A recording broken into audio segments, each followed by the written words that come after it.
ఇప్పుడు మీకు ఒక అద్భుతమైన విషయాన్ని గురించి చెప్తాను. చూపిస్తాను కూడా.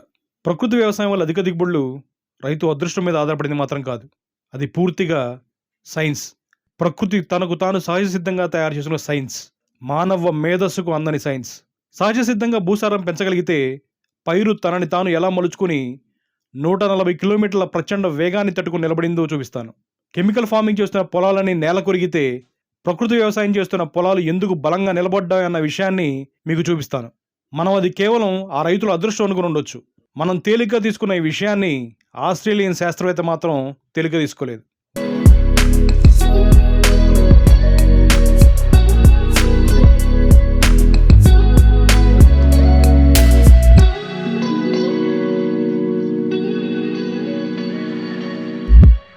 భీకరమైన తుఫాను బీభత్సాన్ని తట్టుకుని నిలబడ్డ వరి పైరు గురించి గతంలో మనం చూసాం.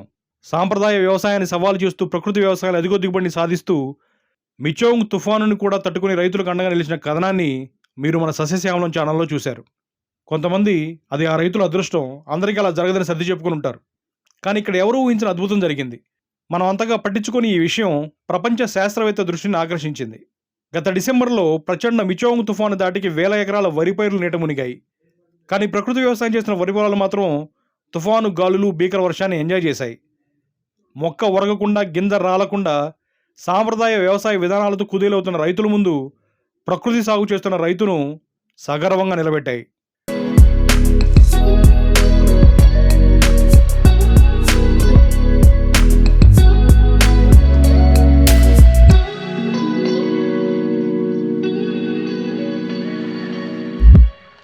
అలా జరగడానికి గల కారణాలను తెలుసుకోవడానికి ప్రముఖ ఆస్ట్రేలియన్ శాస్త్రవేత్త ఫిల్ లీ ఆ వరి పైరుకు సంబంధించిన పిలకలలో వచ్చిన స్ట్రక్చరల్ మార్పులపై మైక్రోస్కోపిక్ అధ్యయనం చేశారు.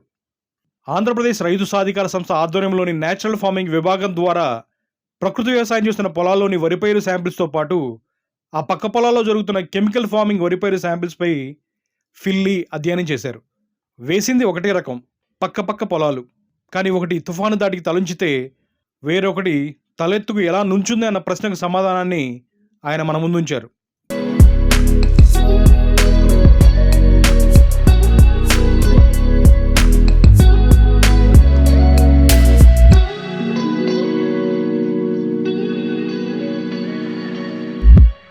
I'm here in Andre Badesh with rice from the paddy fields from Cyclone Chong's damage.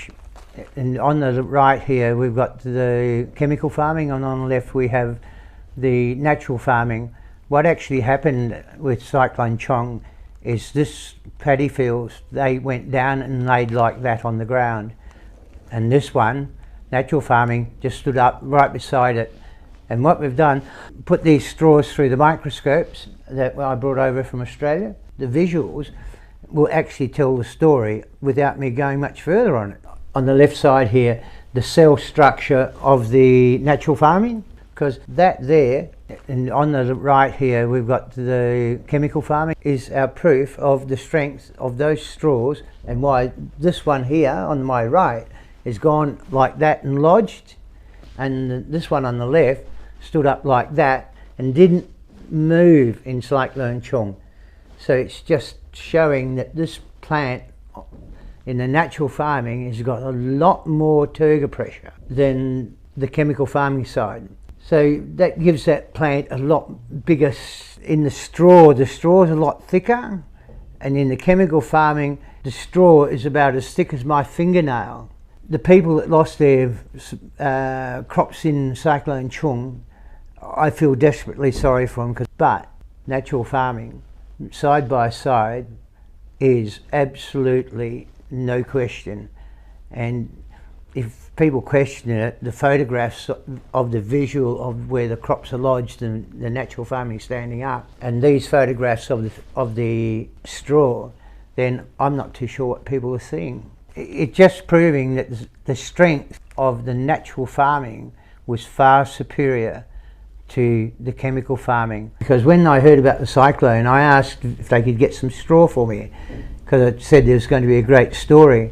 I didn't expect it to be such a great story. ప్రముఖ ఆస్ట్రేలియన్ శాస్త్రవేత్త ఫిల్ లీ అధ్యయనం ప్రకారం కెమికల్ ఫార్మింగ్ చేస్తున్న వరి పిలకల యొక్క straw కంటే ప్రకృతి వ్యవసాయం చేస్తున్న వరి పిలకల స్ట్రా స్ట్రక్చరల్గా తనను తను మార్చుకుంది.